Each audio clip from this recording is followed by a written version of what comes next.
I've covered a lot of weird ET cases over the years on this channel, though one in particular stands out as completely bizarre. It was a case that received quite a bit of attention back when it happened, not only from UFO investigators, but mainstream media as well. It's the case that I like to call The Night E.T. Took the Wheel. It was 9:30 p.m. Friday, November 2nd, 1967. Will Begay and Guy Tossi, both Navajo Indians from New Mexico, employed on a local potato farm, were driving on Highway 26 outside Ririe in Idaho when they were blinded by a sudden, bright flash of light. Willie, who was behind the wheel, did not apply the brakes, though the car began to slow and then stopped. Immediately ahead of them, the two men noticed, hovering 5 feet off the ground, was an object. It was 6 to 8 feet in diameter and 3 feet thick, and shaped like two saucers joined together. Green and orange lights seemed to be flashing around its rim, and there was a transparent bubble dome on top. Inside sat two humanoid figures. Upon catching sight of them, the two men were quite startled.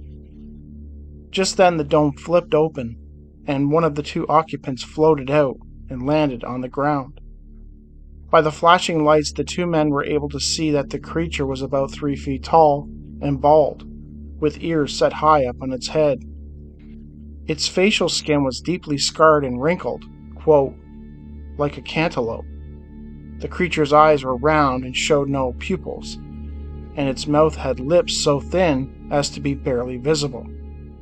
Also, no nose was visible, but this, they noted, might be due to the deep scarring. The creature was wearing tight-fitting coveralls and carried a pack on its back. To the horror of the witnesses, the creature approached the car, opened the driver's door without apparent difficulty, and climbed in, seating itself behind the wheel, as the two frightened men huddled towards the other side of the seat. Whether the creature then actually drove the vehicle, or it was pulled somehow by the UFO remains unknown, but it did move ahead off the road and into a field of stubble wheat, while the strange craft maneuvered in front of it. As soon as it stopped, Guy, on the right-hand side, immediately popped the door and jumped out. He began running across the field towards a farmhouse off in the distance. As he ran, he found his shadow preceding him, as though a bright light were shining on him from behind. It was presumed that the second occupant gave chase with a light, although Willie, who was otherwise preoccupied, could not confirm this. In the car, Willie cowered in the right side of the front seat, as the little being attempted to communicate with him, twice saying something incomprehensible in a high, rapid, chirruping voice. Willie noted that it reminded him of a bird. Getting no response, the being got out of the car and joined the second being, presumably returned from his brief chase, and the two floated into the object. A flame-like light glowed from the bottom as the object took off in a zigzag motion. A quarter of a mile away, Guy finally reached the farmhouse of one William Hammond. He banged on the door, screaming for help. William and his son Bob eventually opened the door. Guy frantically attempted to explain the situation to them. They noted that he was so panicked that his speech came off as mostly incoherent babble. That said, Hammond and his son knew that he was serious, that something did happen. They persuaded Guy to take them back to the car. Upon arriving, the object had departed. It was quite dark. They found Willie still seated in the car, eyes closed, paralyzed with fear. So frightened were the two men, the farmer and his son had to escort them by car back to the house. The incident was reported to Bonneville County and State Police, who came out and spoke to the men and investigated the area.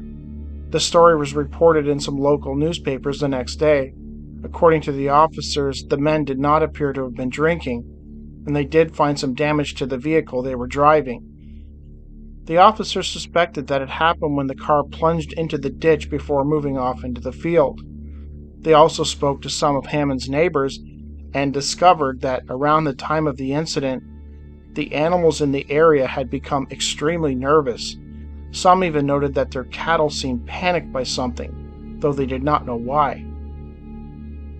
The National Investigations Committee on Aerial Phenomena, or NICAP, sensing its importance, gave considerable attention to the case.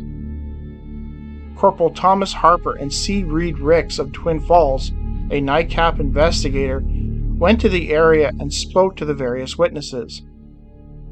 In his investigation, which lasted more than a year, Ricks managed to uncover a second Ririe highway incident, not previously reported, that happened just 2 hours after the Begay-Tossie incident. The witness, who wished to remain anonymous, was driving to Rigby in his truck, a few miles northwest of Ririe. Suddenly, a small aerial object came down in front of his truck and stopped it. As the man watched in shock, a small humanoid being got out of the craft and approached his truck. It then tried to get into the vehicle, tapping on the side window and scratching on the windshield. The man, who had been drinking, thought he was losing his mind. Unable to get inside, the creature eventually returned to its craft and departed. The witness confided his story to a co-worker the following day, when news of the Begay-Tossie sighting came to light. The co-worker became aware that NICAP investigator Ricks had been in the area looking for information pertaining to the case, and he decided to reach out with his co-worker's story.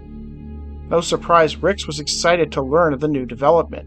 When he attempted to directly communicate with the witness regarding his sighting, he found the man was reluctant to speak of it, possibly for fear of ridicule.